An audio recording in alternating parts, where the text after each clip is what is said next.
Association des lampes et des piles. Commençons par l'association des lampes en série. Deux lampes sont montées en série lorsqu'elles sont branchées les unes à la suite des autres. Elles forment une seule boucle. Une boucle représente un chemin suivi par le courant pour aller de la borne positive à la borne négative de la pile. Passons à la loi d'unicité de l'intensité du courant. On réalise le circuit suivant comportant en série une pile, deux lampes et 3 ampères-mètres. Tout d'abord, on remarque que le circuit comporte une seule boucle. Et on remarque aussi que I est égal à I1 est égal à I2. Donc, les intensités des courants qui traversent les deux lampes sont les mêmes, d'où l'unicité de l'intensité du courant. On a maintenant à dévisser la lampe L1. On remarque que la lampe L2 ne reste pas allumée. Le circuit est ouvert. Donc, dans une association de deux lampes en série, l'intensité du courant est la même en tout point du circuit. I est égal à I1 est égal à I2. Les lampes sont dépendantes les unes des autres. Si l'une est dévissée, le circuit est ouvert et l'autre ne fonctionne plus. Passons maintenant à la loi d'additivité des tensions. On réalise le circuit suivant comportant en série une pile et deux lampes. On branche en dérivation 3 voltmètres V, V1 et V2, respectivement aux bornes de la pile de L1 et de L2. On remarque que U est égal à U1 plus U2. Donc, dans une association de deux lampes en série, la tension aux bornes de la pile est égale à la somme de celle aux bornes des lampes. U est égal à U1 plus U2. Conclusion, dans un circuit en série, les éléments électriques sont branchés l'un à la suite de l'autre en formant une seule boucle. L'intensité du courant est la même en tout point du circuit. Les éléments électriques sont dépendants les uns des autres. Si l'un tombe en panne, les autres ne fonctionnent plus. La tension aux bornes de la pile est égale à la somme des tensions aux bords des différents éléments. Passons maintenant à l'association des lampes en dérivation. Deux lampes sont montées en dérivation lorsque les bornes de l'une sont branchées aux bornes de l'autre. Elles forment deux boucles. Passons à la loi d'additivité des intensités de courant. On réalise le circuit suivant comportant une pile et deux lampes L1 et L2 branchées en dérivation. On a à insérer 3 ampères-mètres A, A1 et A2.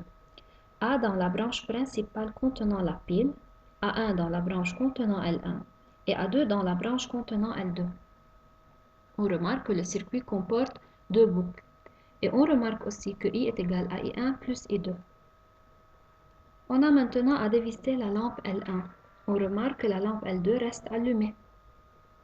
Donc, on peut tirer comme conclusion que dans une association de deux lampes en dérivation, l'intensité du courant dans la branche principale est égale à la somme des intensités des courants dans les branches en dérivation. I est égal à I1 plus I2. Les lampes fonctionnent indépendamment les unes des autres. Si l'une est dévissée, l'autre continue à fonctionner. Passons maintenant à la loi d'unicité de la tension. On réalise le circuit suivant comportant une pile et deux lampes L1 et L2 branchées en dérivation. On branche en dérivation 3 voltmètres V, V1 et V2, respectivement aux bornes de la pile de L1 et de L2. On remarque que U est égal à U1 est égal à U2. Donc, dans une association de deux lampes en dérivation, la tension aux bornes de la pile est égale à la tension aux bornes de chaque lampe. U est égal à U1 est égal à U2. Conclusion. Dans un circuit en dérivation, les éléments électriques sont branchés les uns sur les autres. Ils forment au moins deux boucles. L'intensité du courant dans la branche principale est égale à la somme des intensités des courants dans les branches en dérivation. Les éléments électriques fonctionnent indépendamment les uns des autres. Si l'un tombe en panne, les autres continuent à fonctionner. La tension aux bornes de la pile est égale à la tension aux bornes de chaque élément. Passons maintenant à l'association des piles en série. Certains appareils comme la radio nécessitent l'utilisation de plusieurs piles identiques. Il y a trois façons d'associer deux piles en série.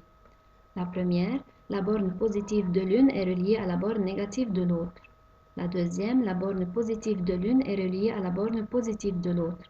Et la troisième, la borne négative de l'une est reliée à la borne négative de l'autre.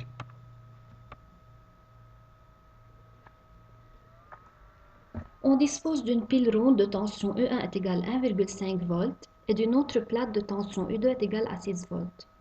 Associez les deux piles en série.